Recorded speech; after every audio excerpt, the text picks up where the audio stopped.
Hey guys, welcome back to the Atlas Archives Deep Dive series, where we journey across the globe to uncover the rich histories and stunning geographies of every nation on Earth. Tonight, our voyage takes us to the island paradise of Barbados, a jewel of the Caribbean. Though small in size, Barbados shines brightly with its lush tropical beauty, vibrant culture, and remarkable past that bridges Africa, Europe, and the Americas. In this episode, we'll take a calm, immersive journey through the geography, history, and cultural soul of Barbados. From the coral limestone cliffs that guard its coasts to the rhythmic streets of Bridgetown, from the echoes of colonial plantations to the pulse of modern Caribbean life, this is a story of resilience, adaptation, and identity shaped by the tides of history. Before we dive in, let us know in the comments where and what time you're tuning in from. It's always amazing to see how far this global community reaches. And if you're enjoying this series, don't forget to like the video and subscribe to the channel so you never miss another deep dive.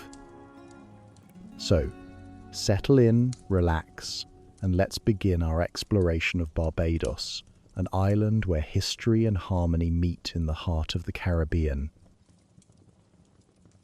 Chapter 1: Island Origins, Geography and Early Indigenous Life. In the eastern reaches of the Caribbean Sea, where turquoise waters meet the Atlantic Ocean, there exists an island unlike any other in the Lesser Antilles. Barbados stands in splendid isolation, some 70 to 80 miles east of its volcanic neighbours, a solitary sentinel rising from the depths of the ocean. This is not an island born of fire and ash, as so many Caribbean islands are, but rather a creation of coral and time, a testament to the patient artistry of nature working over millions of years. The story of Barbados begins not with human hands, but with the tiny polyps of countless coral colonies.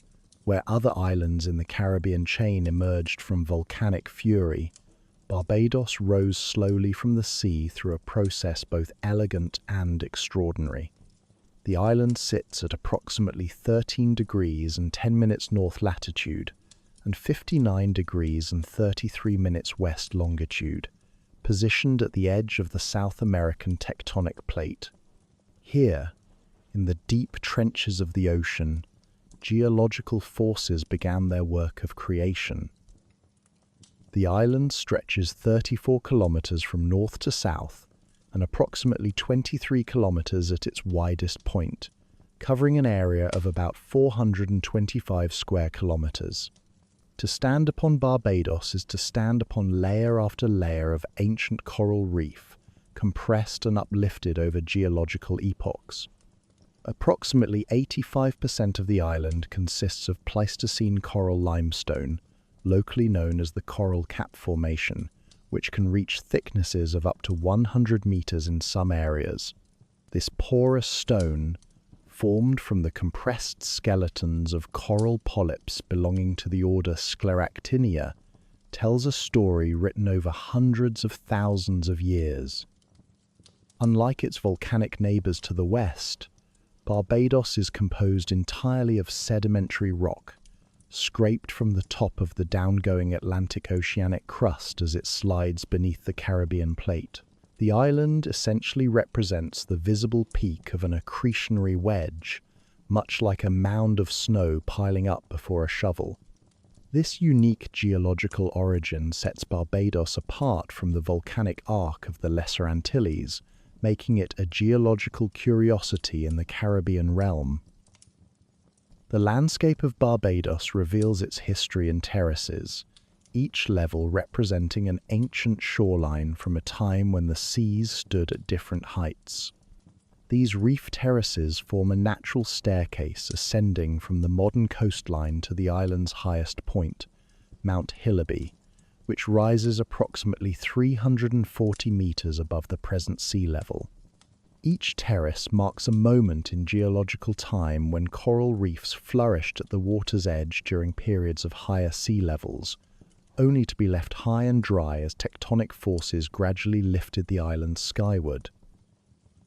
Scientists have identified approximately 23 distinct morphostratigraphic units on Barbados, each representing coral reef deposits associated with discrete sea level high stands over the past 640,000 years.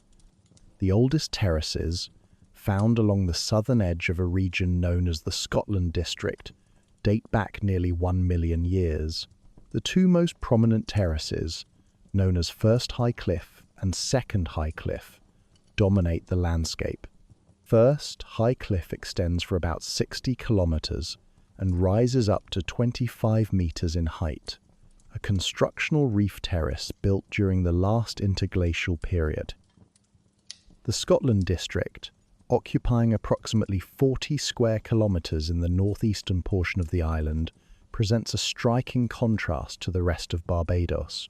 Here, the coral limestone has eroded away, exposing the older sedimentary rocks beneath. Rocks of tertiary age composed of sandstones, conglomerates and shales, sometimes intermingled with thin beds of volcanic origin. These ancient formations, the oldest exposed on the island, reveal Barbados's deeper history as part of an accretionary prism. The erosion in this region has carved gullies and formed various caves, creating a landscape of rolling hills quite different from the relatively flat coral plains that characterize most of the island. The porous nature of the coral limestone that forms most of Barbados has profound implications for the island's hydrology. Water falling as rain quickly percolates through countless tiny passages in the stone, disappearing into underground streams and aquifers rather than flowing across the surface. As a result, Barbados has no permanent rivers or streams outside the Scotland District. The underground water system is extensive, with caves and passages dissolved out of the limestone over millennia, including notable formations such as Harrison's Cave, a spectacular crystallized limestone cavern that winds through the heart of the island. The climate of Barbados is quintessentially tropical, yet tempered by the constant blessing of trade winds. The island experiences a maritime tropical climate characterized by warm temperatures and relatively high humidity throughout the year. Average temperatures remain pleasantly consistent, typically ranging from the low 70s to the mid-80s Fahrenheit, or approximately 22 to 30 degrees Celsius. The temperature rarely rises much above the mid-80s or falls below the low 70s, creating an environment of perpetual summer. The year divides itself into two distinct seasons, though both would seem like summer to visitors from temperate latitudes. The dry season extends from early December through May, bringing the coolest and sunniest weather, with temperatures occasionally moderated by refreshing breezes that sweep across the island from the northeast. This is the period when the island receives the least rainfall, sometimes as little as 42 millimeters in the driest months of February and March. The wet season lasts from June through November, overlapping with the Caribbean hurricane season, though Barbados lies at the southern edge of the hurricane belt and has been fortunate to largely avoid the worst of these storms. Rainfall varies considerably across the island despite its small size. The higher central areas receive significantly more precipitation than the coastal zones, with annual rainfall averaging approximately 1,875 millimeters in the elevated interior, compared to about 1,275 millimeters along the coasts. The southwestern portion of the island is notably the driest, while the higher elevations of the central ridge receive the most abundant rainfall. When rain does fall, it often arrives dramatically in tropical downpours, but the porous limestone quickly absorbs the water and within minutes the sun may break through again, leaving everything remarkably dry. Humidity levels remain relatively constant throughout the year, typically ranging between 71 and 76%. The northeast trade winds provide almost constant relief from the tropical heat, blowing from the northeast during winter and early spring, and shifting to the southeast for the remainder of the year. These winds have shaped not only the climate but also the very character of the island, creating a leeward western coast with calm, Caribbean waters, perfect for swimming, and a windward eastern coast where Atlantic waves crash against dramatic limestone cliffs.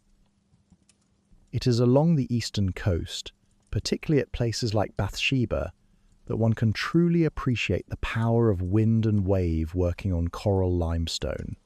Here, massive boulders that have tumbled down from the cliffs above have been sculpted into mushroom-shaped formations by the action of invertebrates feeding on algae in the intertidal zone, creating distinctive notches that give each boulder its peculiar profile. The rugged beauty of this coastline stands in stark contrast to the gentle beaches of the western shore. Into this landscape of coral terraces and trade winds, the first human inhabitants arrived thousands of years ago, though the exact timing of their arrival remains shrouded in the mists of prehistory. The earliest evidence of human settlement on Barbados dates to approximately 2,000 years ago, when people known as the Barrancoid culture made their way to the island, likely migrating from the South American mainland. These earliest inhabitants left only fragmentary traces of their presence, hints of their existence found in archaeological excavations, tools made from shells, fragments of pottery, and burial sites that speak of lives lived and passed on this coral island. The Barrancoid people inhabited Barbados until sometime in the 7th century, when they seem to have abandoned the island or perhaps were absorbed by successive waves of migrants. The reasons for their departure remain unknown, lost to time, along with so much else about these earliest inhabitants. For approximately 200 years, the island may have stood empty of human presence, the coral cliffs echoing only with the calls of seabirds and the endless rhythm of the waves. Around the 8th or 9th century, new inhabitants arrived on the shores of Barbados. These were the Arawak people, accomplished seafarers who had migrated northward through the Caribbean islands from their ancestral homelands in the Orinoco River Valley of what is now Venezuela.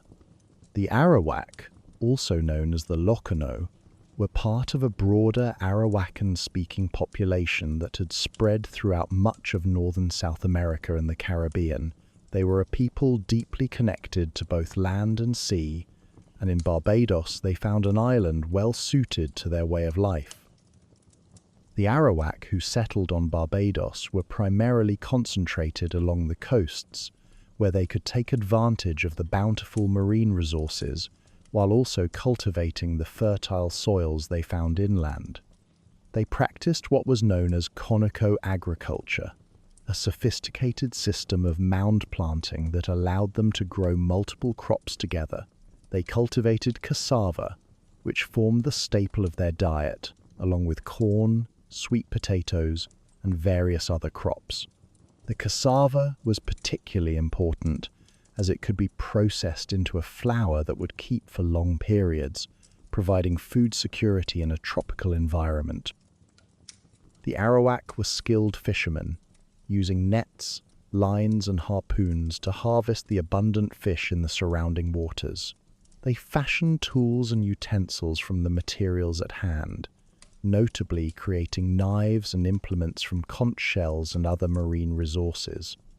Their pottery was elaborate and beautifully decorated with intricate designs, evidence of a sophisticated artistic tradition. Archaeological excavations have uncovered these pottery fragments, along with other artifacts that provide glimpses into their daily lives.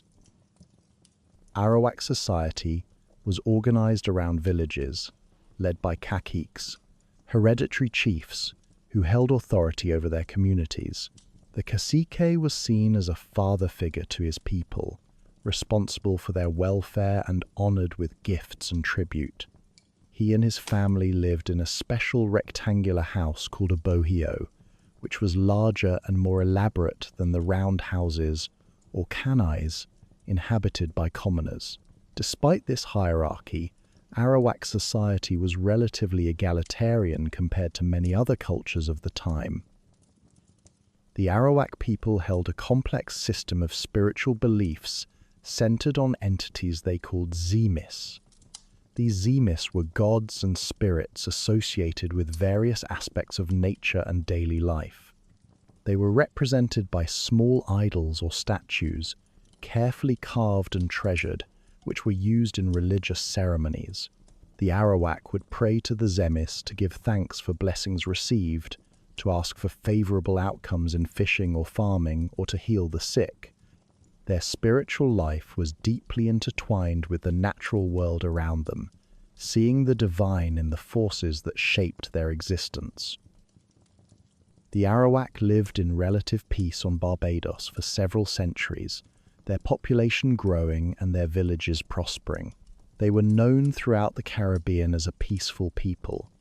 The very name of one of their groups, the Taino, meaning peace in the Arawak language.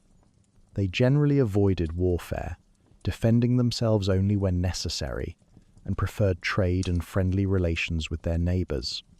Life on Barbados followed the gentle rhythms of planting and harvest, of fishing and family, of births and deaths marked by ceremonies that honoured both the living and the spirits. But around the 13th century, the peace that had characterised Arawak life on Barbados was shattered by the arrival of new inhabitants from the south.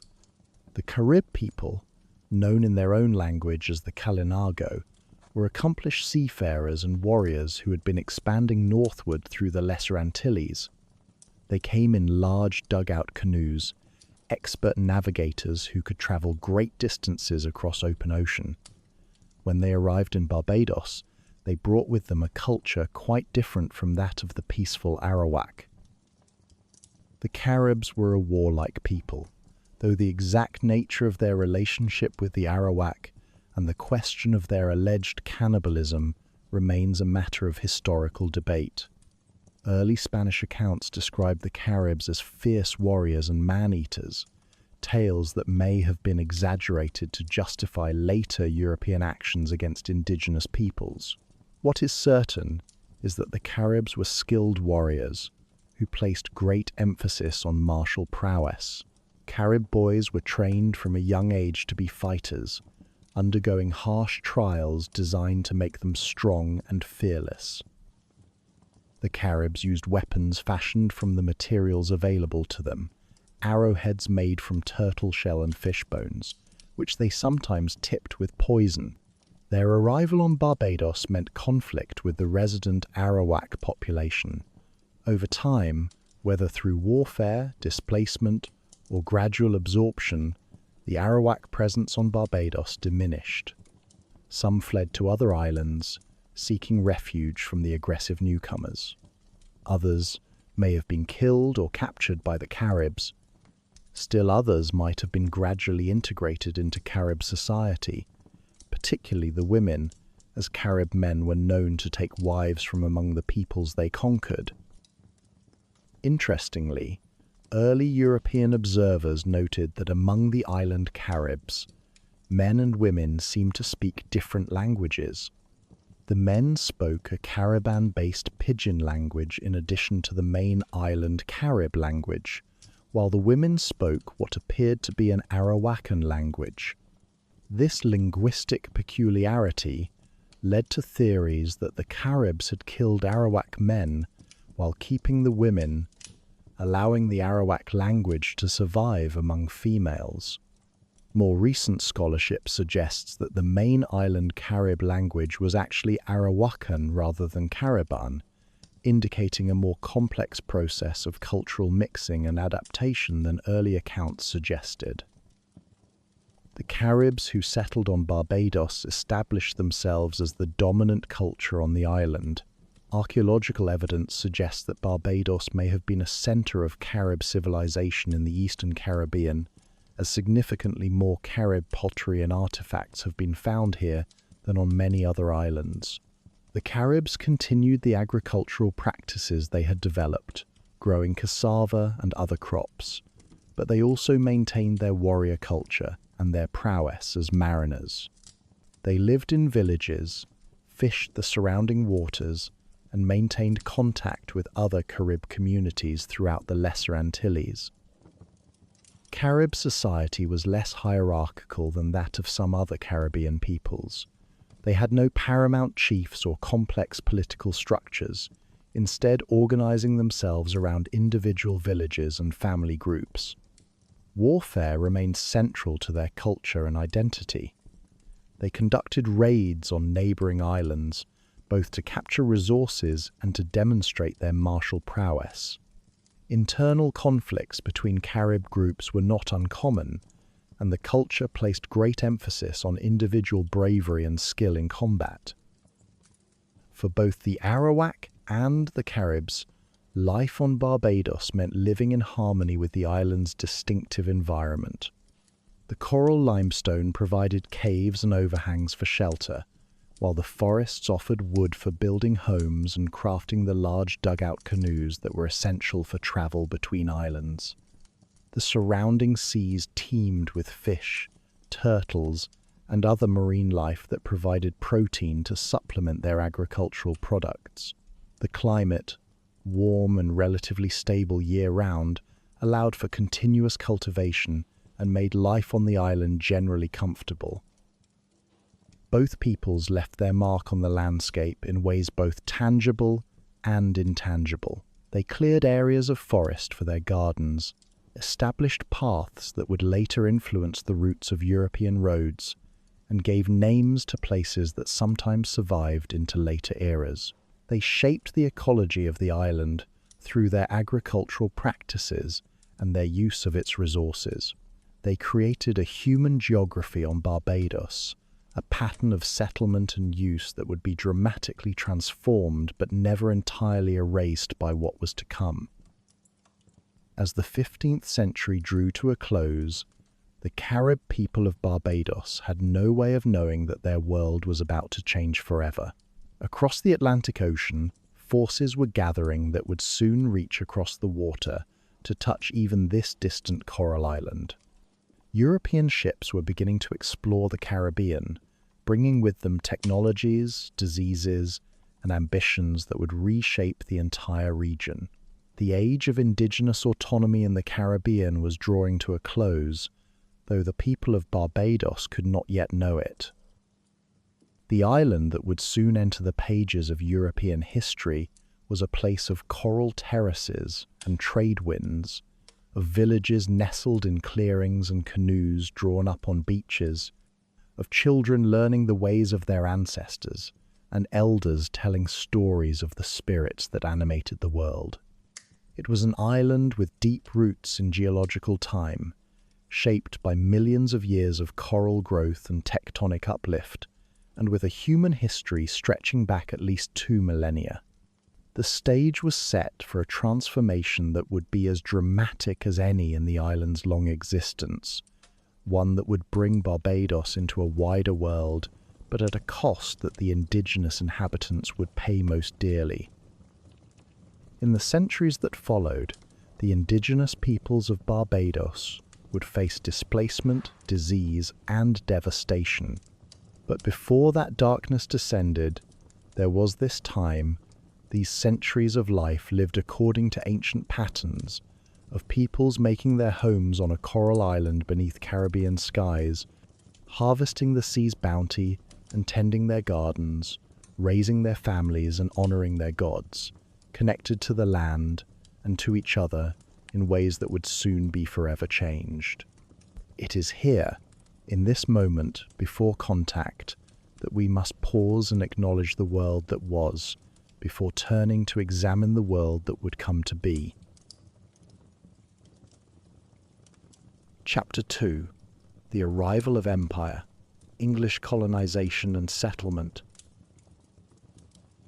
The ship Olive Blossom cut through Caribbean waters on the 14th of May, 1625, its captain unaware that he was about to alter the course of history for a small coral island. Captain John Powell had been sailing from Brazil back to England when his vessel strayed westward from its intended course. Whether by navigational error or deliberate exploration, the historical record does not tell us with certainty. What we do know is that on that May morning, the Olive Blossom came upon the shores of Barbados, and Powell found an island that appeared uninhabited, silent, except for the calls of birds and the rustling of wind through the trees. Powell went ashore and explored the island, finding no sign of human inhabitants.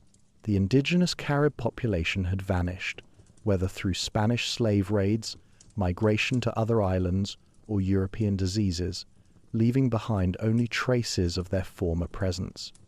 Powell saw fertile land, dense forests, and abundance of fresh water in some areas. He saw wild hogs roaming the interior, descendants of animals left by Portuguese sailors who had stopped at the island in earlier decades. Most importantly, he saw opportunity. In the name of King James I of England and Scotland, Powell claimed Barbados for the English crown. The Portuguese had visited Barbados earlier and given the island its name, Los Barbados, meaning the bearded ones, supposedly for the bearded fig trees whose aerial roots hung down like long whiskers, though some accounts suggest the name referred to bearded men they encountered there. The Spanish had also touched upon the island, but had not established any permanent settlement, finding the small island less attractive than the larger territories they were claiming in the Greater Antilles. By the time Powell arrived, European powers had effectively abandoned their claims to Barbados, leaving it as an empty stage upon which England would build one of its most profitable colonial possessions. Powell returned to England with news of his discovery and quickly found financial backing for a colonizing expedition. Sir William Corton, a wealthy London merchant who controlled an important trading company, saw the potential in this unclaimed island and invested heavily in establishing an English settlement there. Corton's company would fund the venture, providing ships, supplies, and settlers, with the expectation of substantial returns once the colony became productive. The business of empire building was beginning in earnest. On the 17th of February, 1627, a ship named the William and John landed at a bay on the western coast of Barbados. Captain Henry Powell, younger brother of John, commanded this expedition of colonization. With him came 80 English settlers and 10 labourers, young men who had been either indentured or, according to some sources, kidnapped and forced into service. This mixed group of willing adventurers and unwilling servants would form the nucleus of England's new Caribbean colony. They named their settlement Jamestown, after their king, though it would later be known as Holetown, a name it carries to this day. The first settlers immediately set about the work of transformation, cutting down trees to build rough shelters and clearing land for cultivation. They found the coral limestone relatively easy to work, the tropical vegetation both lush and foreign. Water proved more difficult to obtain than they had hoped, as the porous limestone drained rainfall quickly into underground reservoirs. Yet they persevered, driven by the promise of land and profit in this new world. Within months, they had built 100 houses and established 5 plantations, stretching 7 miles inland from the coast. Recognizing their lack of knowledge about tropical agriculture, Captain Henry Powell sailed to the Dutch colony of Essequibo in Guyana, where he sought advice from the Dutch governor, Adrian Groenewegen. Powell returned with something more valuable than advice alone. He brought with him approximately 32 to 40 Arawak Indians from Guyana, indigenous people who understood how to cultivate crops in the tropical environment. These Arawak came willingly, promised they would remain free men and receive land of their own.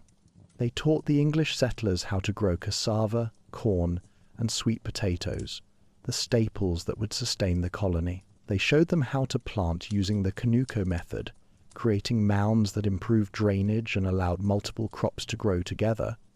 Tragically, these promises of freedom and land would eventually be broken, and many of these Arawak helpers would find themselves reduced to slavery.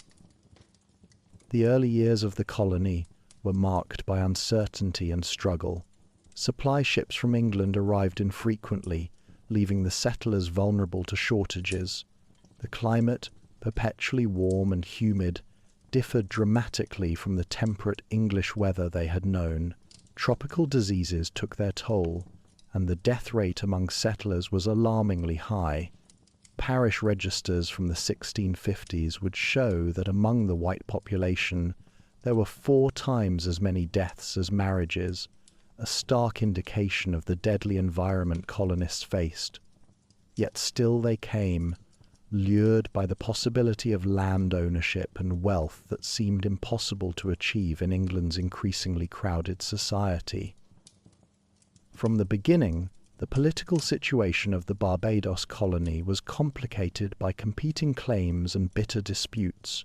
Sir William Corton had funded the settlement, but he had failed to secure a formal patent from King Charles I. This oversight proved costly when James Hay, the first Earl of Carlisle, a favourite at court, petitioned the king for title to Barbados and several other Caribbean islands. The king granted Carlisle's request, transferring ownership of the island from Cortan to Carlisle in what became known as the Great Barbados Robbery.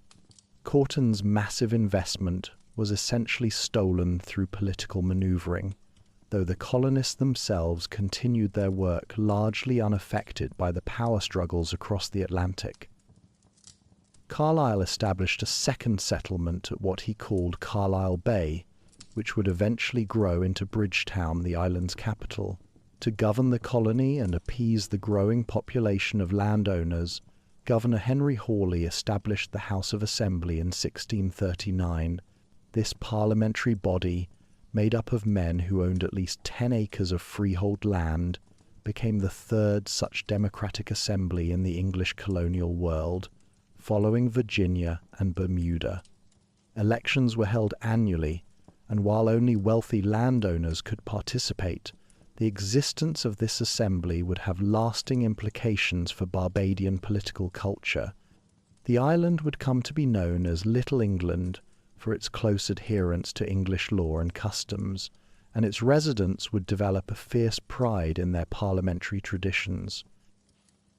The colony's survival depended on finding profitable export crops.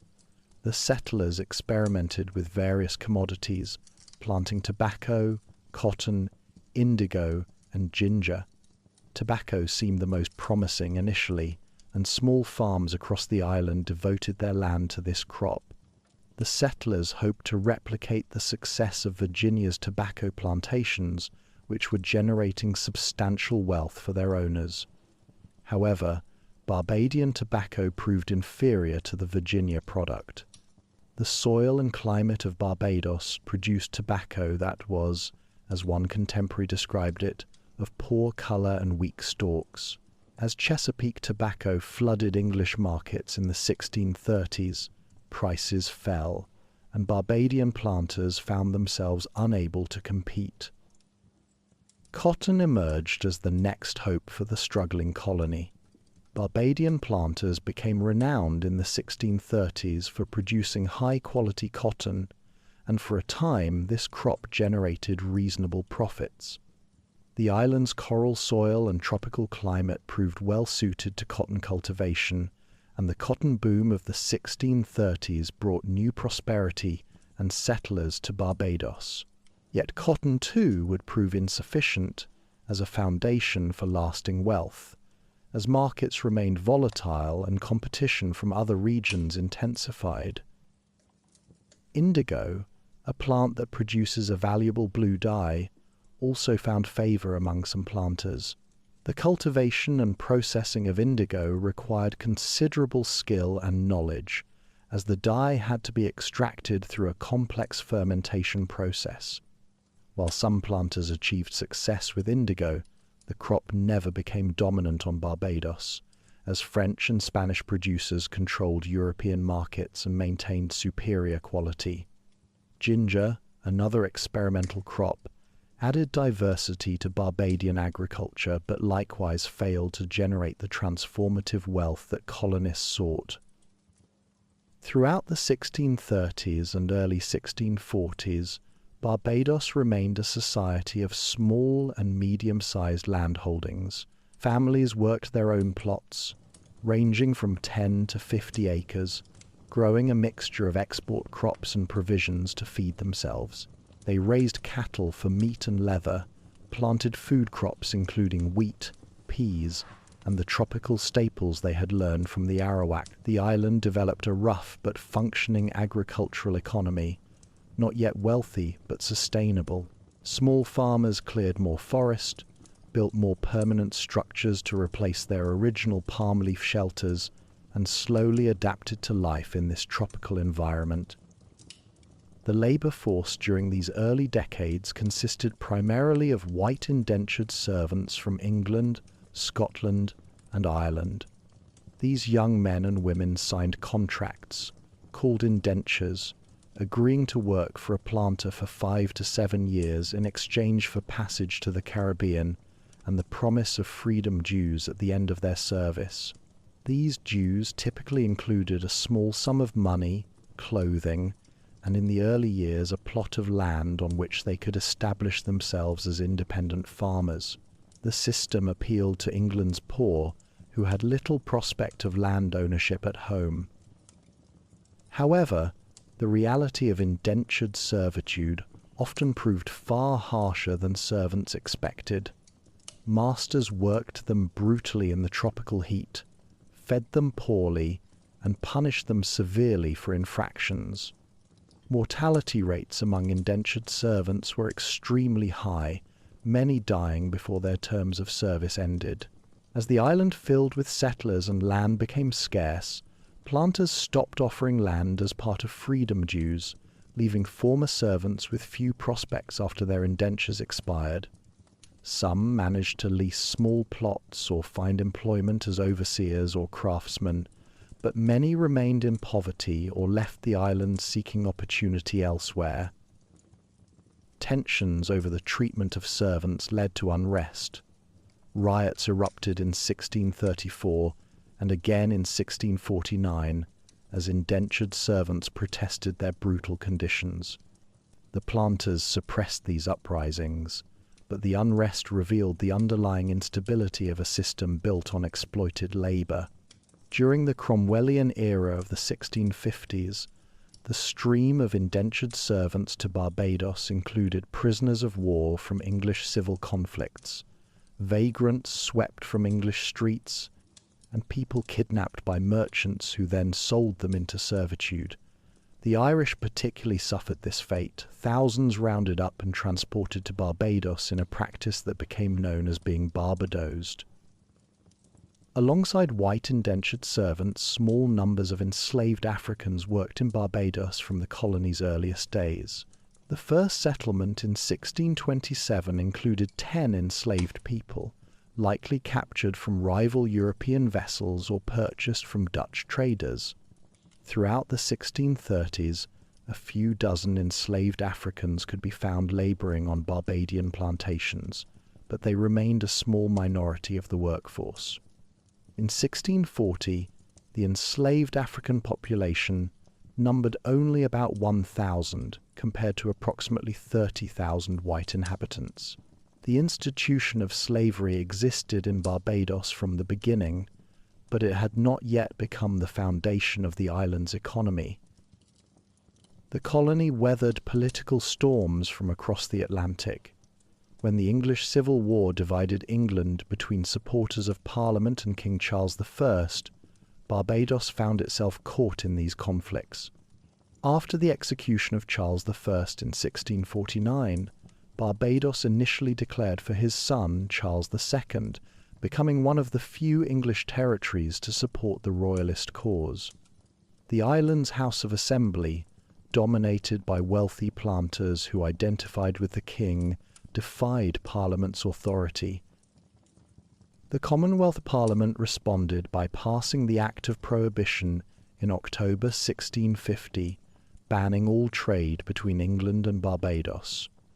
This commercial isolation created significant hardship on the island, which depended on English markets for its exports and English ships for essential supplies. In October 1651, Parliament sent an invasion force under Sir George Ayscue to bring the rebellious colony to heel. After some fighting and a naval blockade, the royalist leadership surrendered in January 1652, signing the Charter of Barbados at Ostins. This charter, also known as the Treaty of Ostins, granted Barbados considerable autonomy in exchange for acknowledging Parliament's authority, establishing a precedent for self-government that Barbadians would fiercely protect in later years. By the early 1640s, Barbados stood on the threshold of transformation. The colony had survived its difficult founding years, established a functioning government, and created a diverse agricultural economy. But the search for a truly profitable export crop continued. The answer would come in the form of a tall grass from the east, a plant that would reshape Barbados completely, transforming its landscape, its labor system, and its entire society. The age of sugar was about to begin, and with it would come changes that would echo through the centuries, affecting not just Barbados but the entire Atlantic world. The stage was set for what historians would call the Sugar Revolution. Chapter 3: The Sugar Revolution, Slavery and Economic Transformation. In the late 1630s and early 1640s, a transformation began on Barbados that would reshape not only the island but the entire Atlantic world. It arrived in the form of a tall grass with jointed stems, a plant that had been cultivated for centuries in other parts of the world, but had never before been grown on such scale with such devastating efficiency. Sugarcane would turn Barbados into one of the wealthiest places on earth, but this wealth would be built upon a foundation of unprecedented human suffering. The introduction of sugar to Barbados came through multiple channels. Some accounts credit a Dutchman named Pieter Blauwe with bringing sugarcane to the island in 1637, though sugar had actually been grown in small quantities since the earliest days of settlement, primarily for personal consumption by planters who enjoyed the sweet, refreshing drinks it could produce. What changed in the 1640s was not merely the presence of sugarcane, but the knowledge of how to cultivate it profitably and process it efficiently for export to European markets. That knowledge came primarily from Dutch Brazil. For decades, the Dutch and Portuguese had developed sophisticated sugar plantations in northeastern Brazil, creating a system that combined advanced agricultural techniques with efficient processing methods. However, in the 1640s, Portuguese forces expelled many Dutch traders and Sephardic Jewish merchants from Brazil during conflicts over control of the territory. These displaced individuals, carrying invaluable expertise in sugar cultivation and processing, sought new opportunities in the Caribbean. They found willing partners in Barbadian planters who were desperate for a profitable export crop after the failures of tobacco and cotton. One of the key figures in this transformation was Colonel James Drax, a wealthy Barbadian planter who travelled to Dutch Brazil in 1640 to learn about sugar production firsthand. He returned with crucial equipment, including a triple roller mill for crushing sugar cane and copper cauldrons for boiling the juice. More importantly, he brought back knowledge of the entire production process, from planting and harvesting the cane through the complex refining procedures that turned raw cane juice into crystallized sugar. By 1642, sugar production had begun in earnest on Barbados, and the island would never be the same. The cultivation of sugarcane proved ideally suited to Barbadian conditions. The island's coral soil, flat or gently sloping terrain, tropical climate, and reliable rainfall created perfect growing conditions. Sugarcane required approximately 15 months to mature, and planters quickly learned that the climate allowed for continuous cultivation year-round. The trade winds that swept across the island provided the power for windmills that would become the characteristic feature of the Barbadian landscape, their great arms turning to crush the harvested cane and extract its precious juice. However, sugar cultivation was fundamentally different from the tobacco and cotton farming that had preceded it. Sugar demanded enormous capital investment. A successful sugar plantation required not just land and labor, but expensive processing equipment including mills, copper boilers, cooling troughs, and curing houses. The entire operation functioned more like an industrial factory than a traditional farm. Small farmers with modest holdings simply could not afford the investment required to enter the sugar business. Only those with substantial capital or access to credit could establish sugar works on the scale necessary for profitability. This economic reality triggered a dramatic consolidation of land holdings. Wealthy planters began buying out their smaller neighbors, amalgamating numerous small farms into large plantations. In the early 1640s, Barbados had been a society of hundreds of small and medium-sized landholdings, with farms typically ranging from 10 to 50 acres. By 1650, the landscape was dominated by large sugar estates of hundreds of acres each. The physical transformation was equally dramatic, as forests that had covered much of the island were cleared to make room for endless fields of waving sugarcane. Within a generation, Barbados was almost completely deforested, transformed into a vast agricultural factory dedicated to producing a single crop.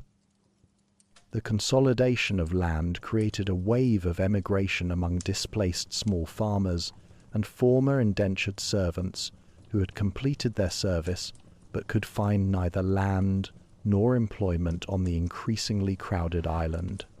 Thousands departed for other English colonies, particularly Jamaica, which England had captured from Spain in 1655, and South Carolina, which was founded in 1670 as a refuge for Barbadians seeking new opportunities. These Barbadian emigrants would carry with them the plantation system they had learned on their home island, spreading its influence throughout English colonial America. The demographic transformation proved even more profound than the physical one. Sugar cultivation was extraordinarily labor-intensive, requiring workers year-round for planting, weeding, harvesting, and processing. The work was brutal, conducted under the merciless tropical sun, with harvest season demanding 18-hour days as cut cane had to be processed quickly before it spoiled. White indentured servants, already dying at alarming rates in earlier decades, proved unable to meet the insatiable demand for labor that the sugar boom created. Planters needed workers they could control completely, workers who could not leave after serving a term of years, workers whose children would be born into the same status. They needed slaves. The importation of enslaved Africans to Barbados, which had been relatively modest through the 1630s, exploded in the 1640s and 50s. In 1640, approximately 1,000 enslaved Africans lived on the island among some 30,000 white inhabitants. By 1655, the population had shifted dramatically, with approximately 20,000 people of African descent alongside 23,000 whites. By 1660, the transformation was nearly complete. The island held approximately 27,000 enslaved Africans and 26,000 white inhabitants. For the first time, Barbados had a black majority, and that majority consisted almost entirely of people held in bondage. These enslaved people came from various regions of West and Central Africa, brought across the Atlantic in the horror of the Middle Passage. They came from Sierra Leone, Guinea, Ghana, the Ivory Coast, Nigeria, and Cameroon, torn from their homes and families, surviving the nightmarish journey across the ocean only to face lives of unremitting toil in the cane fields. Dutch traders initially dominated this traffic in human beings, though English merchants increasingly entered the trade, with the Royal African Company receiving a monopoly on English slave trading in 1663. The scale of the trade was staggering, where there had been 50 enslaved Africans on the island in 1629. By 1666 there were more than 50,000. Life for enslaved people on Barbadian sugar plantations was one of relentless labor and systematic dehumanization.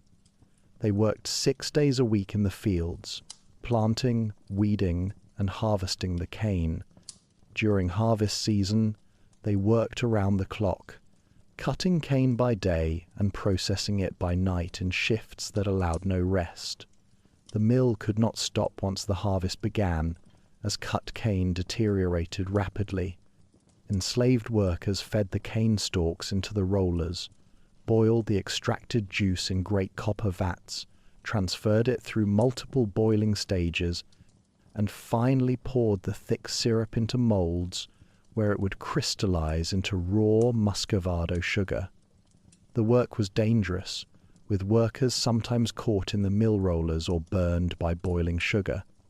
It was also deadly, with mortality rates so high that plantations could not maintain their workforce through natural increase, but had to constantly purchase new captives from Africa. The white planter class responded to the presence of this growing enslaved majority with a mixture of greed and fear.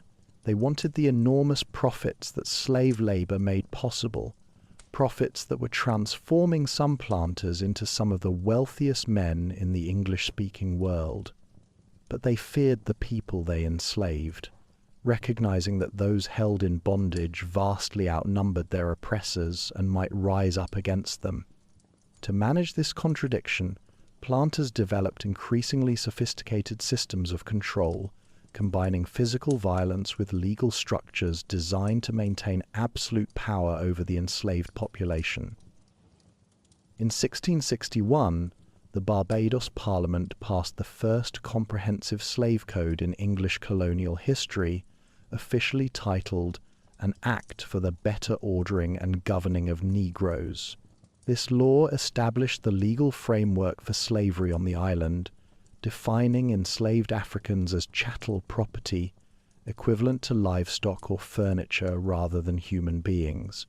The code's preamble justified this treatment by describing enslaved people as a heathenish, brutish, and uncertain, dangerous kind of people, language that dehumanized them and justified the brutal methods used to control them.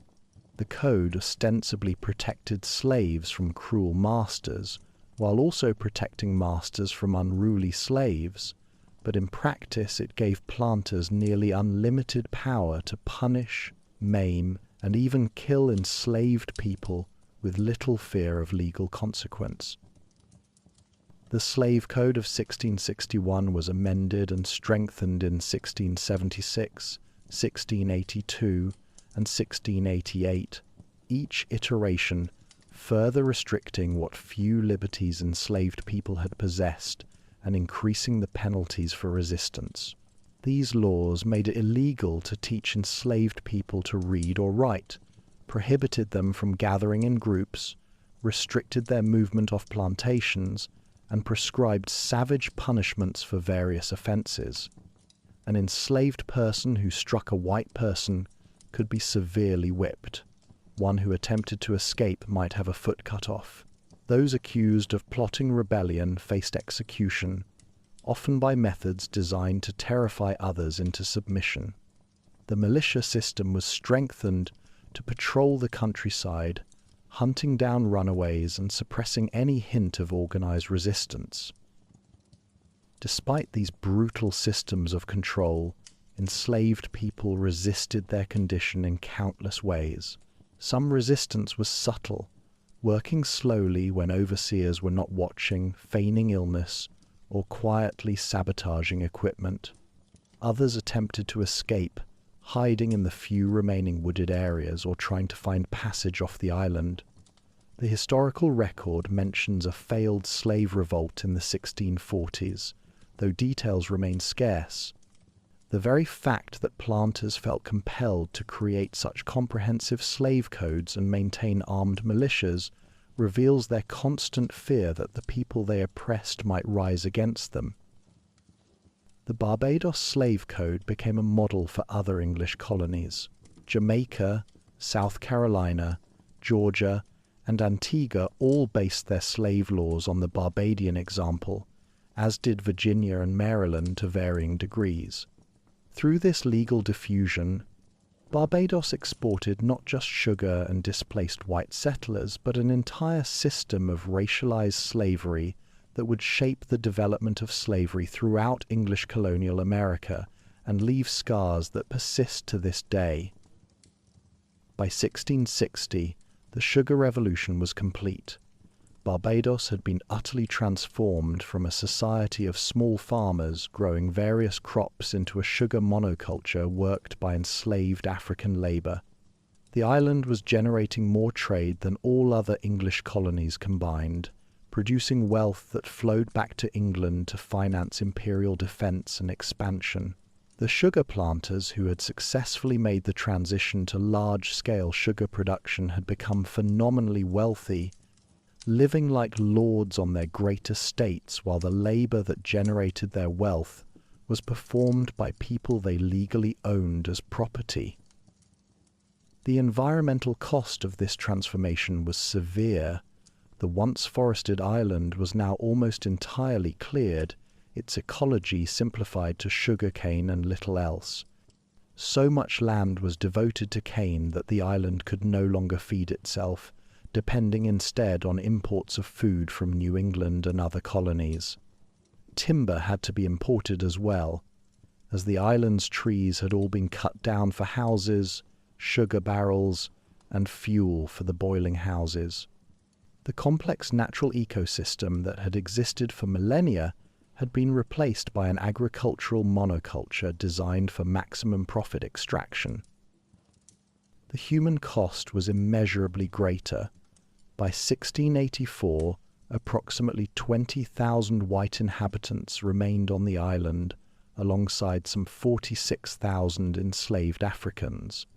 The society had inverted itself, becoming one where a small white minority violently controlled a large black majority held in perpetual bondage. This pattern would persist and intensify over the coming centuries. The sugar revolution had created tremendous wealth for a few, moderate prosperity for some, and unspeakable misery for many. The sweet crystals that Europeans enjoyed in their tea and coffee were refined from cane, harvested by hands that would never taste freedom, processed by people who were legally considered property, grown on an island that had been transformed into a vast machine for converting human suffering into profit. Chapter 4. Struggle and Emancipation, the Path to Freedom. The sugar economy that had transformed Barbados into one of the wealthiest colonies in the British Empire continued its reign throughout the 18th and into the 19th centuries. Yet beneath the surface prosperity, within the great plantation houses and the fields of waving cane, tensions simmered. The enslaved people who created all this wealth had never accepted their bondage passively, and as the decades passed, their resistance would take many forms, from the subtle to the spectacular, from daily acts of defiance to armed rebellion that would shake the foundations of the slave system itself. Resistance was woven into the fabric of daily life for enslaved people on Barbados. They resisted through small acts that the historical record barely captures, the countless ways in which people asserted their humanity in a system designed to deny it. They worked slowly when overseers were not watching, feigned illness to avoid the most brutal labor, broke tools as if by accident, and whispered plans in languages their masters could not understand. They kept African traditions alive in secret, performing rituals and ceremonies that connected them to their ancestral homes across the ocean. They sang songs that carried coded messages, told stories that preserved their histories, and created communities of support and solidarity despite all efforts to break their spirits. Some resistance took more direct forms.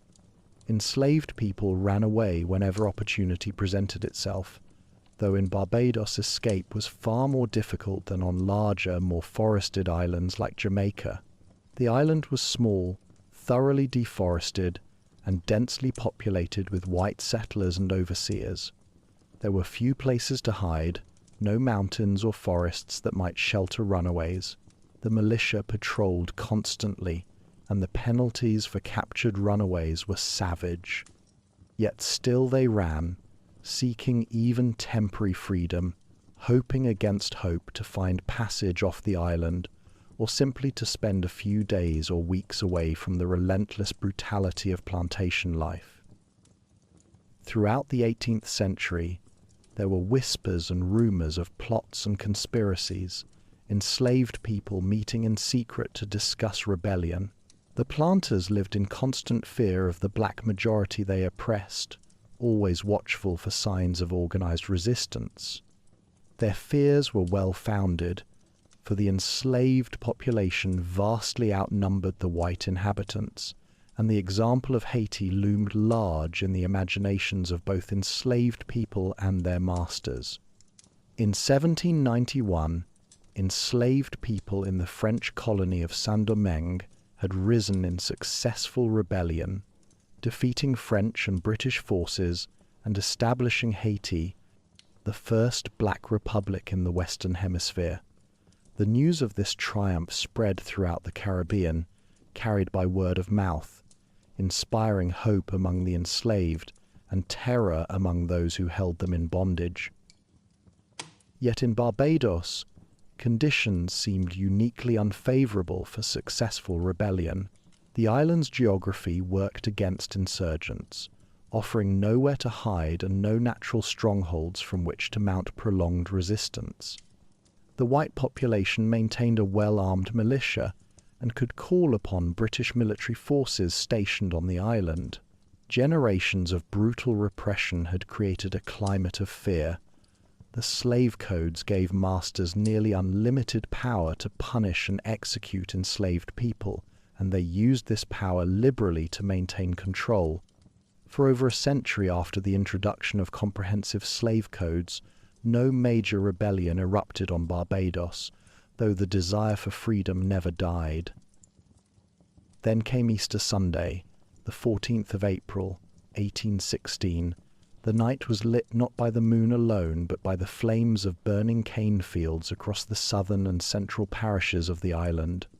The largest slave rebellion in Barbadian history had begun, carefully planned and coordinated across multiple plantations, involving thousands of enslaved people who had decided that enough was enough, that they would fight for their freedom or die trying.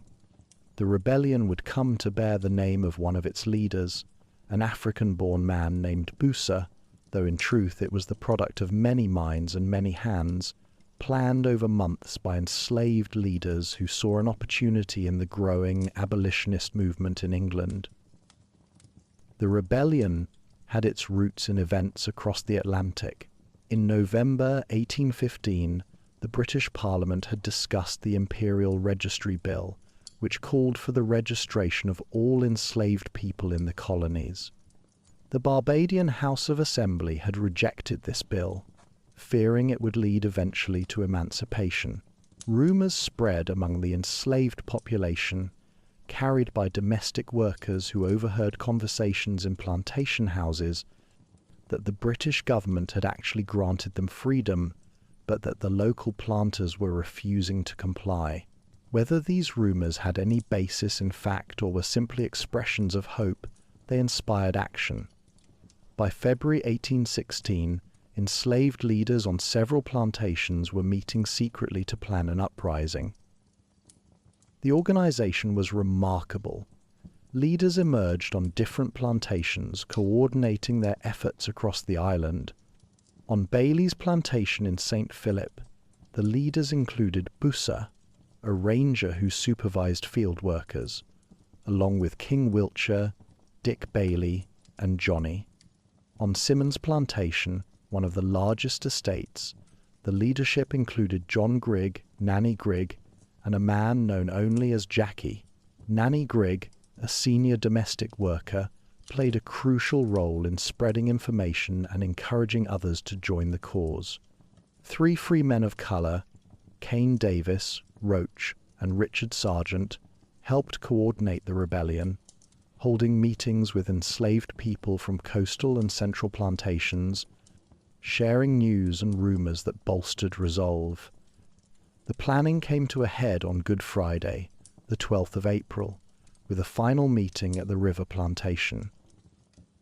The rebellion began on Easter Sunday evening with the strategic burning of cane fields. The fires served multiple purposes, destroying the crop that represented the planters' wealth, creating chaos and confusion, and providing cover under which rebels could move and gather. The uprising spread rapidly through the parishes of Christchurch, St. John, St. Thomas, St. George, and parts of St. Michael, eventually encompassing more than half the island. An estimated 4,000 enslaved people participated in the rebellion, attacking plantation buildings, seizing weapons, and clashing with militia forces. They destroyed approximately a quarter of the annual sugar crop, burning 70 plantations. But Busa and his fellow leaders knew they faced overwhelming odds.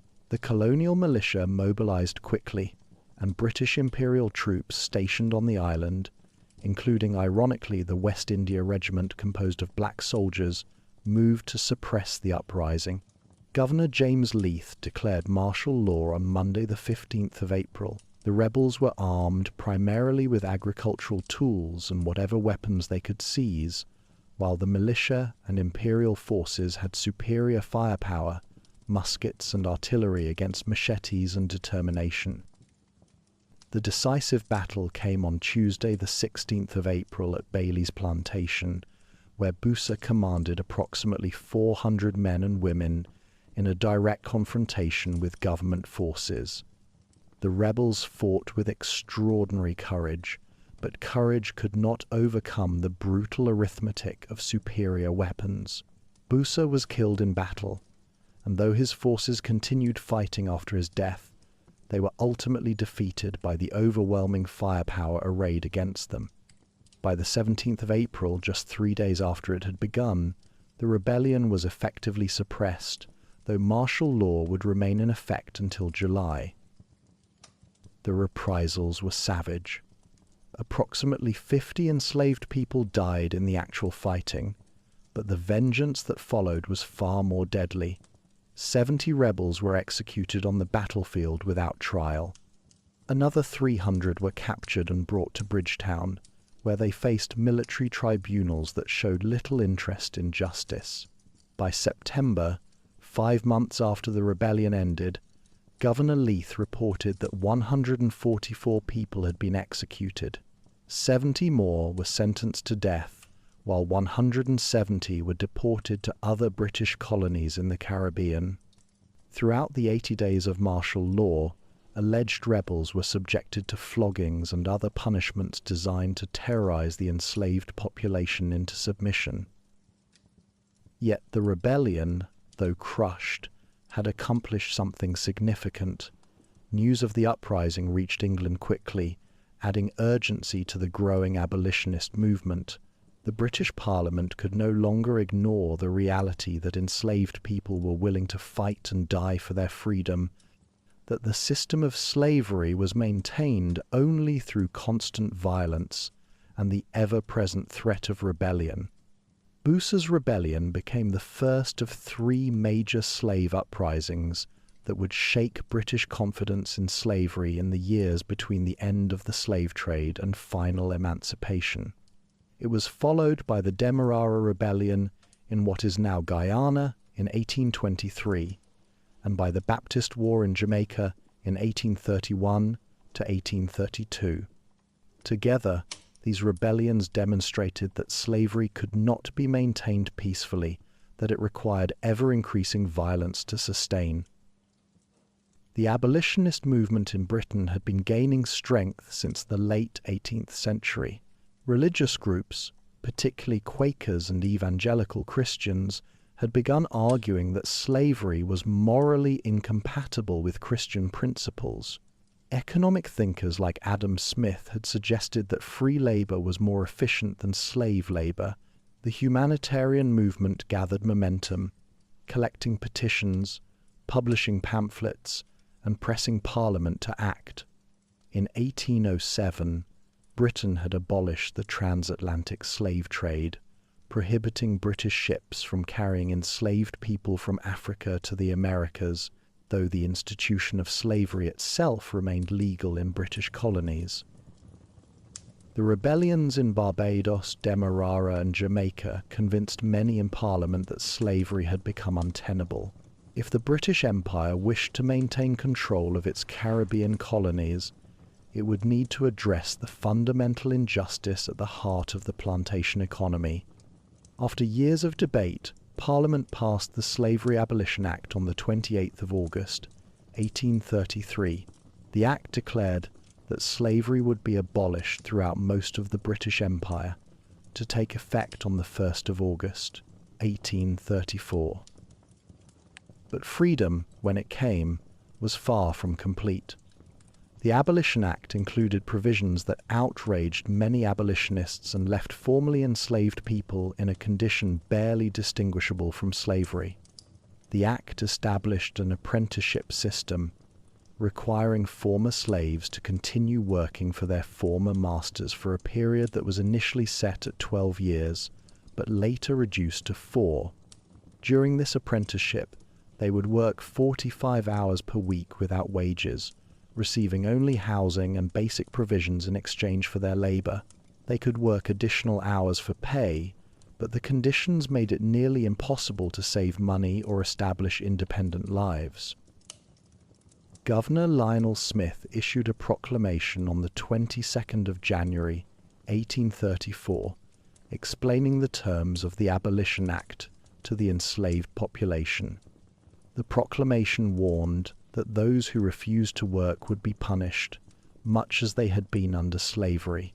In practice, the apprenticeship system allowed many of the worst aspects of slavery to continue. Former masters could still use physical punishment to enforce discipline. Families remained broken apart, with children under 6 years old freed completely, but their parents still bound to service, creating impossible choices about childcare. Women found their circumstances particularly difficult, as the old system of elderly women caring for children while mothers worked had ended. Yet mothers were still compelled to labor long hours on the plantations. The apprenticeship system was supposed to last until 1842, but resistance to its terms proved so widespread and conditions so obviously unjust that Parliament agreed to end it early. On the 1st of August, 1838, 4 years after the initial Declaration of Emancipation, the apprenticeship system finally ended, and formerly enslaved people became truly free. That day saw celebrations across Barbados as 70,000 people of African descent took to the streets, singing the folk song that began, "Lick and lock up done wid, hooray for Gin Gin," celebrating Queen Victoria, whom they credited with their freedom. The joy was real, the relief immense, for after more than 2 centuries of bondage, Barbadian people of African descent could finally claim their freedom. Yet freedom came with enormous challenges. The plantation owners, resentful of losing their unpaid labor force, took steps to ensure that former slaves would have little choice but to continue working on the plantations under new arrangements that were barely more favorable than the old. They controlled nearly all the land on the island and refused to sell it in small lots that might allow former slaves to establish themselves as independent farmers. When the sugar industry faced depression, rather than selling struggling estates to create a class of small landowners, the government used legal mechanisms to hold plantations intact until they could be sold to other wealthy planters. The Master and Servants Act of 1838 and emigration restriction laws passed in 1839 made it difficult for labourers to leave the island or to bargain for better wages and conditions. Political power remained firmly in the hands of the white planter class. Although Barbados had maintained its House of Assembly since 1639, voting was restricted to men who owned substantial property, effectively excluding the vast majority of the population. The first man of colour elected to the Assembly was Samuel Jackman Prescott in 1840, a significant milestone, but prior to 1900, only 3 people of colour served in the legislature. The descendants of enslaved people found themselves free in name, but trapped in a system that offered few opportunities for real advancement, economic or political. True freedom, measured in terms of rights, equality, and justice, would remain out of reach for many decades to come. Chapter 5: Colonial Twilight: The Road to Independence. The decades following Emancipation brought slow, hard-fought progress for the descendants of enslaved people in Barbados. The path from the limited freedom of 1838 to full political independence would take more than a century, a journey marked by labour, organising, political awakening, social unrest, and the gradual dismantling of the power structures that had governed the island for generations. This was the long twilight of colonialism, a period when new voices demanded to be heard, and new visions of Barbadian society began to take shape. Throughout the late 19th and early 20th centuries, Barbados remained firmly under the control of a small white elite. The descendants of plantation owners continued to dominate the economy, owning most of the arable land and controlling the sugar industry that remained the foundation of the island's wealth. Political power rested with those who owned property, as the high income and property requirements for voting excluded the vast majority of the population from the political process. More than 70% of Barbadians, including all women regardless of their class or colour, were shut out of the democratic process entirely. The House of Assembly that had existed since 1639 remained a preserve of wealthy white men who represented only their own interests. Economic conditions for the majority of Barbadians remained difficult. Most people worked on the sugar plantations under terms that were barely better than those of the apprenticeship era. Wages were low, living conditions poor, and opportunities for advancement virtually non-existent. The sugar industry, while still profitable for owners, faced increasing competition from European beet sugar and from sugar producers in other parts of the world. When the industry faced downturns, workers bore the brunt of the hardship through reduced wages and increased unemployment, while planters protected their own interests through government policy and legal manoeuvring. The first stirrings of organised political resistance came in the late 19th and early 20th centuries. workers began forming mutual aid societies and early trade organizations, though these were often suppressed or circumvented by the planter class. The labor movement that would eventually transform Barbadian politics was born in these early efforts, as workers sought collective power to improve their conditions.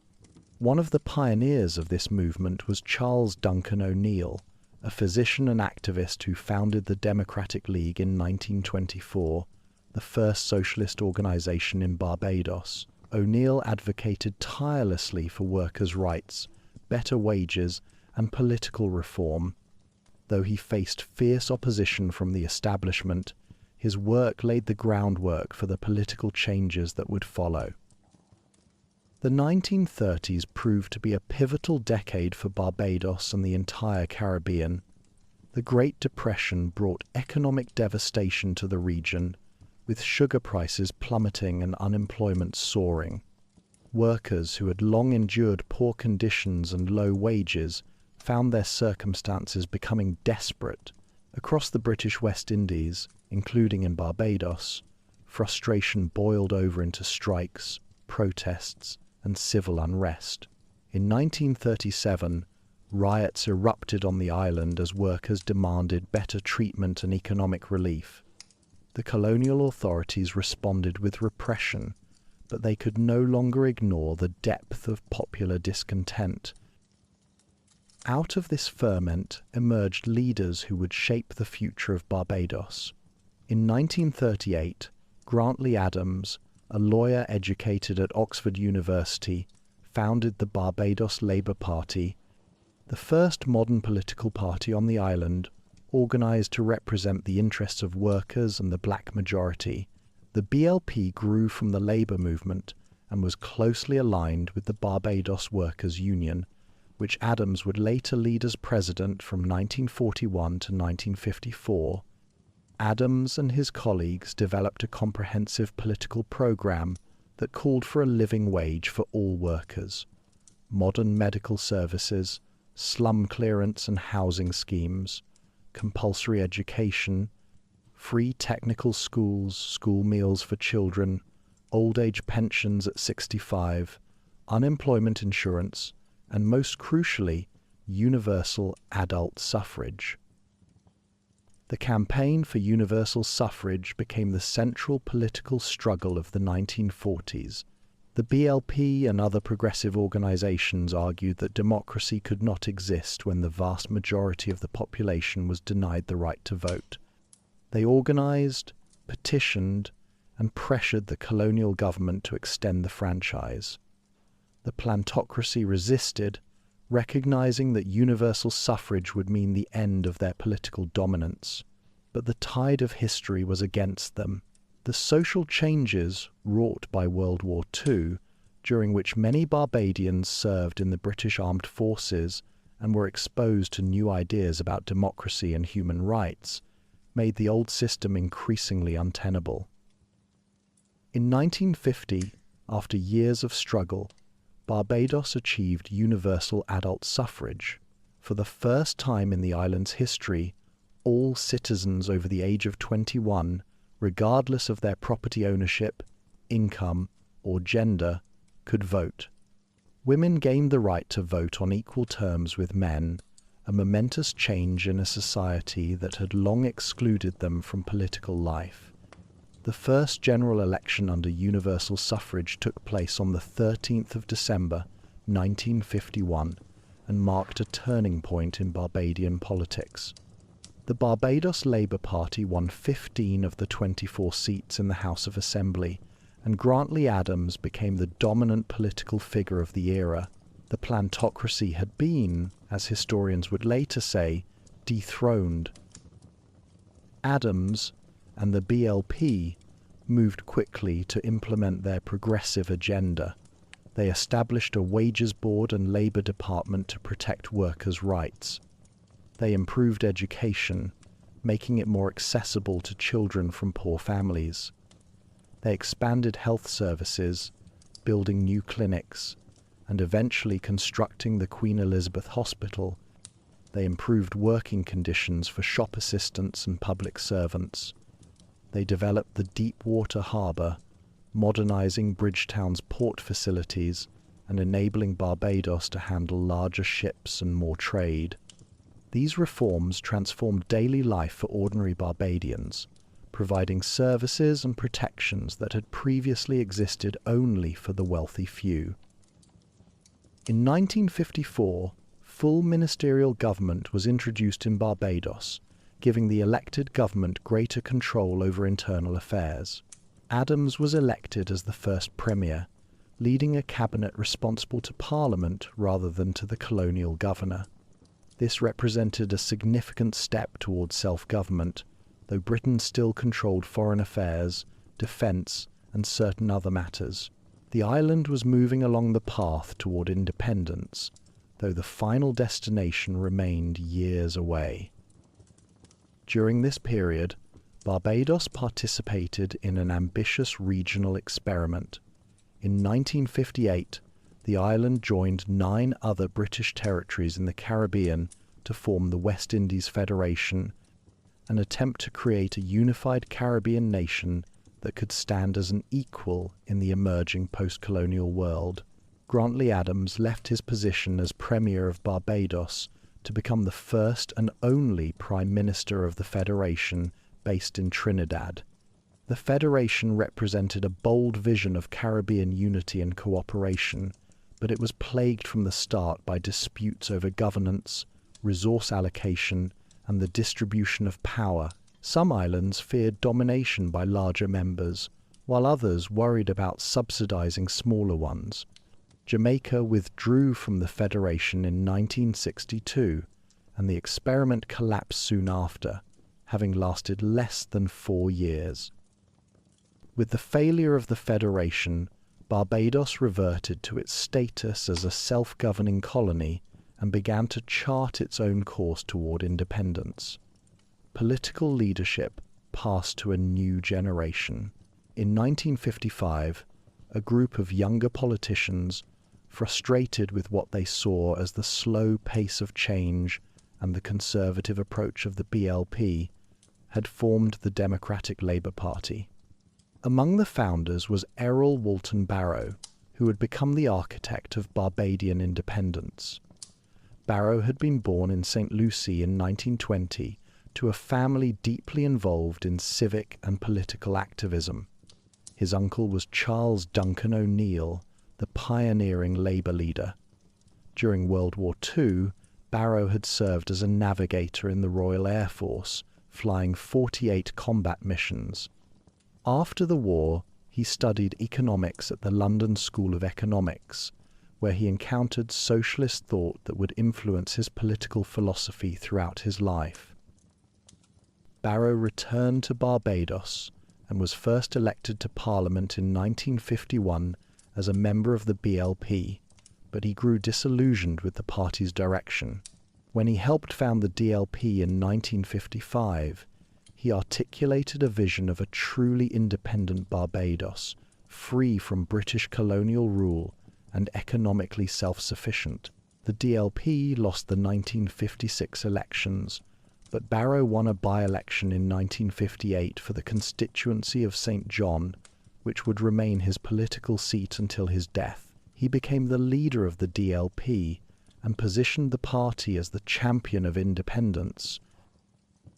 In December 1961, the Democratic Labour Party won the general election, and Errol Barrow became Premier of Barbados. He would hold this position for the next 5 years, preparing the island for independence and implementing policies designed to modernize the economy and society. Barrow's government diversified the economy, reducing dependence on sugar by encouraging tourism and light manufacturing.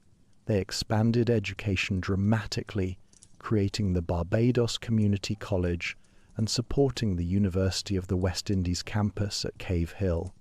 They introduced social security and national insurance schemes to provide safety nets for workers. They lowered the voting age from 21 to 18, bringing more young people into the political process. Negotiations for independence began in earnest in the mid-1960s. a constitutional conference was held with the United Kingdom in June 1966, where Barbadian representatives negotiated the terms of independence. Unlike some other colonies that had to fight for their freedom, Barbados achieved independence through peaceful negotiation, a testament to the strength of democratic institutions that had developed on the island. The British Parliament passed the Barbados Independence Act in 1966, and preparations began for the transfer of power. On the 30th of November, 1966, Barbados became an independent nation within the British Commonwealth. The ceremonies on Independence Night were joyous and moving.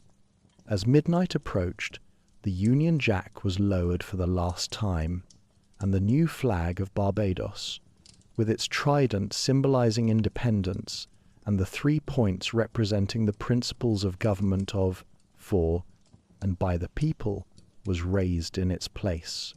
Errol Barrow, wearing his Royal Air Force dress uniform with his war medals, became the first Prime Minister of independent Barbados.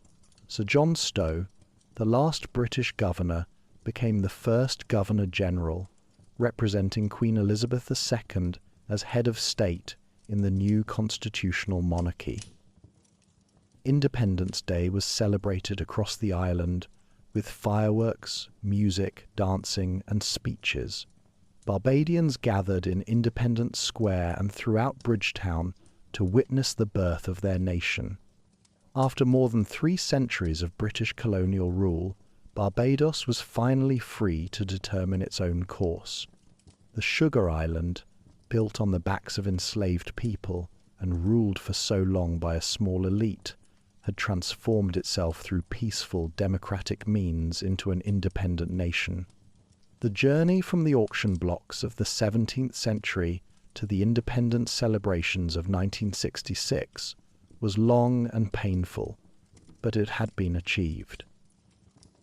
As the new nation took its place in the world, joining the United Nations and establishing diplomatic relations with countries around the globe, Barbadians could look back on their history with a complex mixture of pride, pain, and hope. They had survived slavery and colonialism. They had fought for their rights through labor organizing and political action. They had built a functioning democracy and were now embarking on the adventure of self-determination. The challenges ahead would be significant, from diversifying the economy to addressing the legacies of centuries of inequality. But for the first time in their history, Barbadians would face these challenges as a free and independent people, masters of their own destiny. Chapter 6: Modern Barbados, Nation and Identity. The independent nation that emerged on the 30th of November 1966 faced the challenge of defining itself, of building a nation that could thrive economically while addressing the legacies of centuries of colonialism and slavery. Under the leadership of Errol Barrow and the prime ministers who followed him, Barbados would embark on a journey of development that would make it one of the most stable and prosperous nations in the Caribbean, while also grappling with the question of what it truly meant to be an independent Barbadian nation. The early decades of independence saw Barbados working to diversify its economy beyond the sugar industry that had dominated for more than 3 centuries. Barrow's government actively promoted tourism, recognizing that the island's natural beauty, year-round pleasant climate, and pristine beaches could attract visitors from around the world. Hotels and resorts began to develop along the western and southern coasts, transforming areas that had once been plantation lands into tourist destinations. By the 1970s and 80s, tourism had become a major pillar of the economy, bringing foreign currency and creating thousands of jobs. The irony was not lost on observers that many Barbadians now worked in service positions, catering to predominantly white tourists, an echo of old hierarchies in new forms though the nature of the work and the opportunities for advancement were fundamentally different. Barrow's government also invested heavily in education, recognizing it as the foundation for long-term development. The Barbados Community College was established to provide technical and vocational training, while the University of the West Indies campus at Cave Hill was expanded, allowing more Barbadians to pursue higher education without leaving the island. Free education was extended to all levels, from primary school through university, a policy that would create one of the most educated populations in the developing world. By the end of the 20th century, Barbados boasted literacy rates above 95%, and the island produced doctors, lawyers, engineers, and scholars who contributed not just to Barbados, but to the wider Caribbean and the world beyond. Social services expanded as well. The National Insurance Scheme, introduced under Barrow, provided social security for workers. Healthcare improved dramatically, with the Queen Elizabeth Hospital serving as the primary medical facility and smaller clinics distributed across the island, ensuring that medical care was accessible to all. Life expectancy rose, infant mortality fell, and Barbados achieved health indicators that rivaled those of much wealthier nations. These achievements came from deliberate policy choices, from governments that, whatever their political differences, generally agreed that investment in people was investment in the nation's future. Politically, Barbados developed a stable two-party democracy, with the Barbados Labour Party and the Democratic Labour Party alternating in power through free and fair elections. After Barrow's first term as Prime Minister ended in 1976, the BLP returned to power under Tom Adams, son of Grantley Adams, continuing the political dynasty. Tom Adams served until his sudden death in 1985. Barrow returned to power in 1986, winning in a landslide with his famous mirror image speech, in which he asked Barbadians whether they wanted to emigrate for menial labour abroad or stay and build a strong Barbados to rival small successful states like Singapore.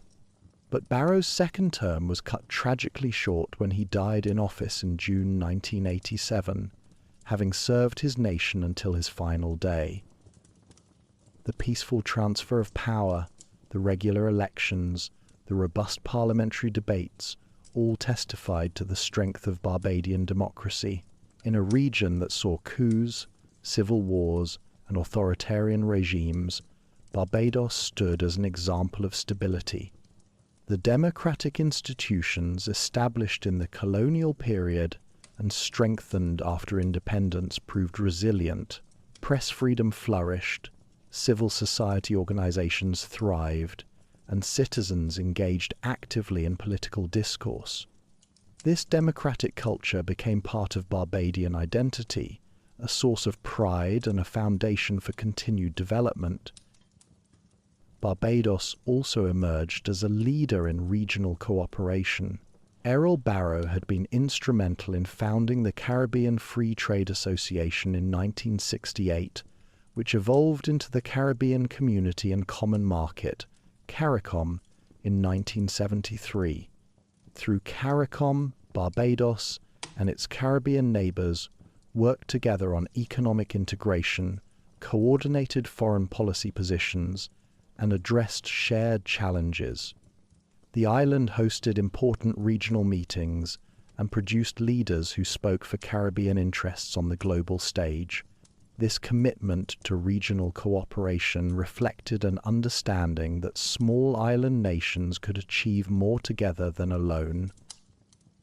Yet challenges persisted. The economy, while more diversified than in the plantation era, remained vulnerable. Tourism proved sensitive to global economic conditions, and the island discovered the risks of depending heavily on visitors from abroad.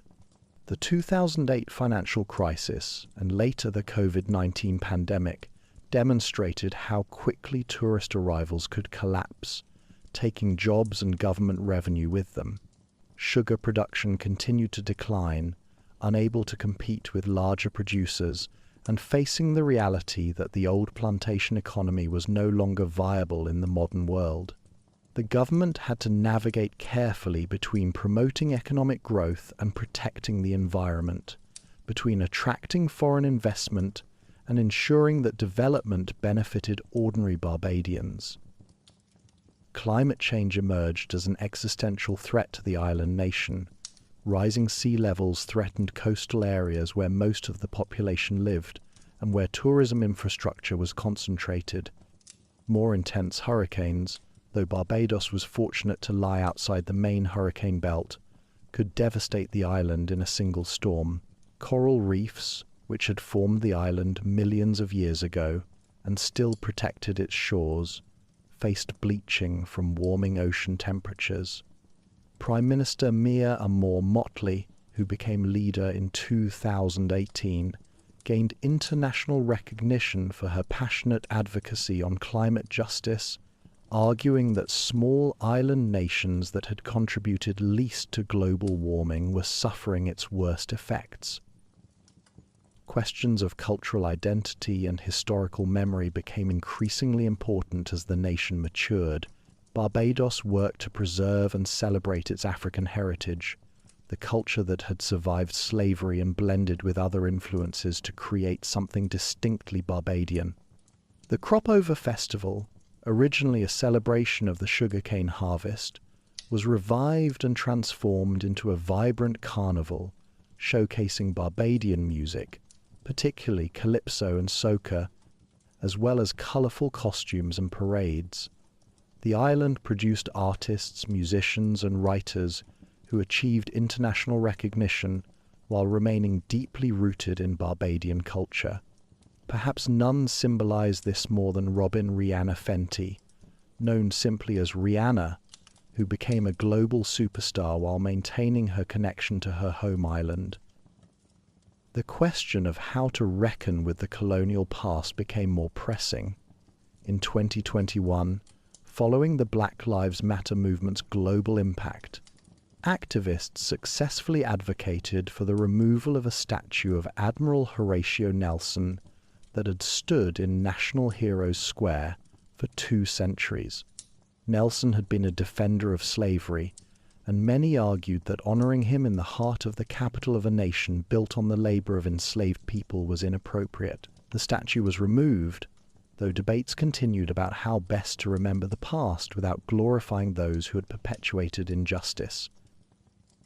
This reckoning extended to the monarchy itself. Although Barbados had been independent since 1966, Queen Elizabeth II had remained head of state, represented on the island by a Governor-General.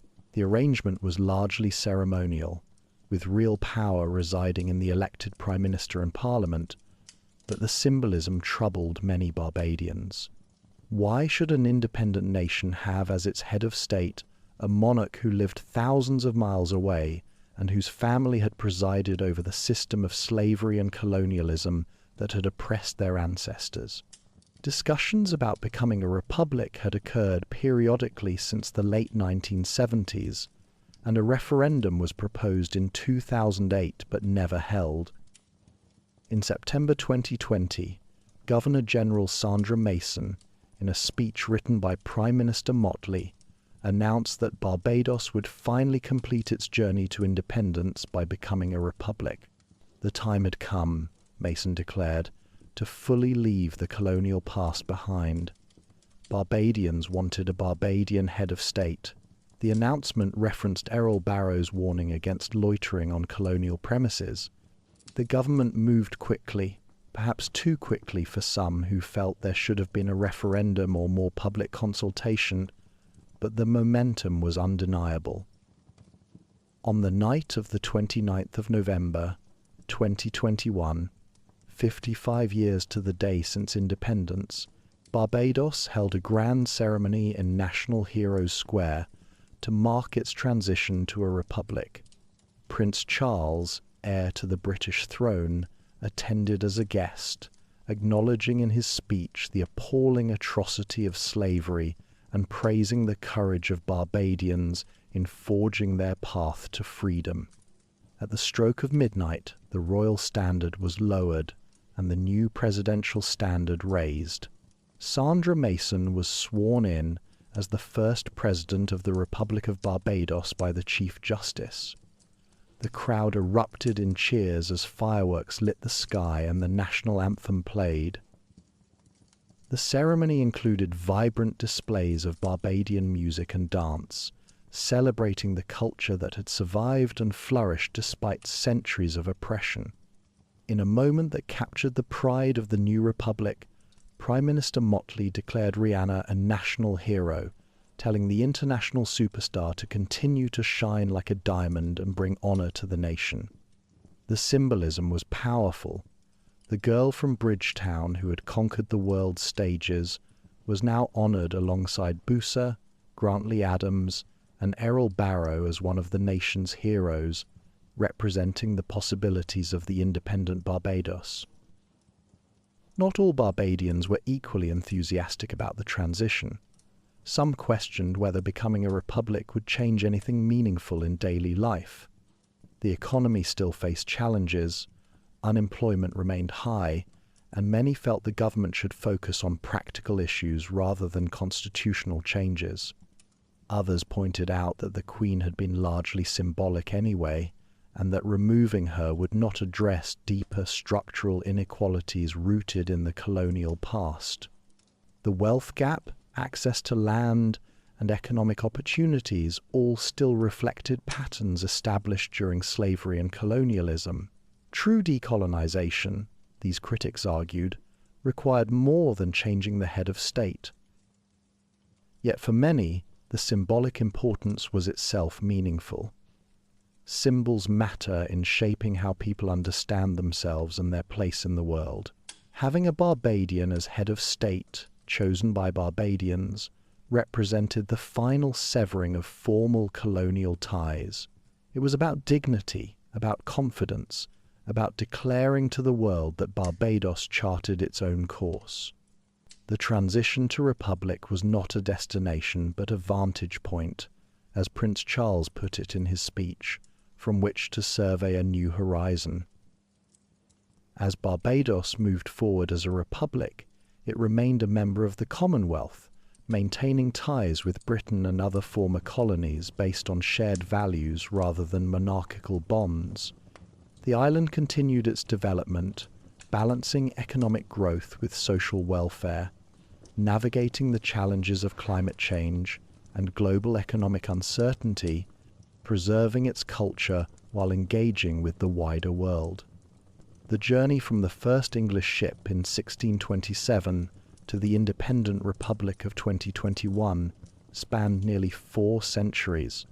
It encompassed the horrors of slavery, the long twilight of colonialism, the struggles for freedom and democracy, and finally the achievement of true sovereignty. The coral island that rose from the sea through the patient work of countless polyps over millions of years had witnessed the rise and fall of indigenous peoples, the brutal plantation economy, the transformation through emancipation and independence, and now stood as a republic. The descendants of enslaved Africans, of European colonizers, of indigenous peoples, and of immigrants from Asia and elsewhere had created a nation that, while carrying the scars of its difficult past, looked toward the future with determination and hope. Barbados had not erased its history, but had learned from it, building democratic institutions, investing in its people, and claiming its place as a small but significant voice in global affairs. In the quiet moments on Barbadian beaches, where the turquoise waters lap against coral sand, or in the bustling streets of Bridgetown where old colonial buildings stand beside modern structures, or in the cane fields that still wave in the trade winds, though no longer dominant, the island tells its story. It is a story of resilience and transformation, of suffering and triumph, of a people who survived the unsurvivable and built something new from the ruins of the past. As Barbados continues its journey as a republic, it carries with it the memories of all who came before, the struggles of those who fought for freedom, and the hope of those who continue to build the nation. The story is not finished, but the coral island endures, as it has for millions of years, shaped by time and tide, but now, finally and fully, belonging to itself.